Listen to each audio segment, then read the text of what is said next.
आज 12वीचा पहिला पेपर आहे, तो म्हणजेच इंग्रजीचा पेपर।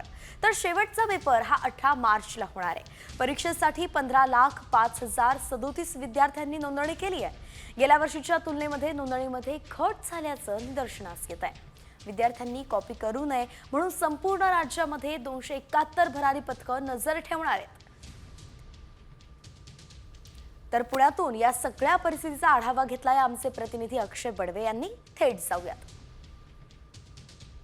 करिअरचा टर्निंग पॉइंट म्हणून ओळखली जाणारी 12वीच्या परीक्षेला आजपासून सुरुवात होतीये। मी सध्या पुण्यातील भारत इंग्लिश मीडियम स्कूलमध्ये आहे आणि आपण जर पाहिलं तर विद्यार्थ्यांना आता परीक्षा देण्यासाठी आतमध्ये वर्गात सोडवण्यात शाळा प्रशासनाकडून आता ती प्रक्रिया आहे ती सुरू करण्यात आलेली आहे।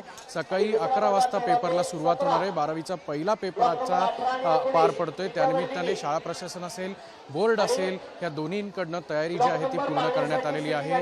या भारत इंग्लिश स्कूलमध्ये जी शिवाजीनगर भागात आहे त्या ठिकाणी विद्यार्थ्यांना शुभेच्छा देण्यात आल्या। त्यापूर्वी सरस्वती मातेचं पूजन देखील करण्यात आलं आणि त्यानंतर आता शिक्षक जे आहेत ते विद्यार्थ्यांचं हॉल तिकीट तपासून या सगळ्या विद्यार्थ्यांना आतमध्ये म्हणजेच वर्गात प्रवेश दिला जातोय। तर विद्यार्थी जे आहेत ते वर्गामध्ये आतमध्ये प्रवेश त्यांना दिला जातोय आणि सकाळी 11 वाजता बरोबर पेपरला सुरुवात होणार आहे। कॅमेरामन किरण काजेसह अक्षय बडवे, साम टीव्ही न्यूज।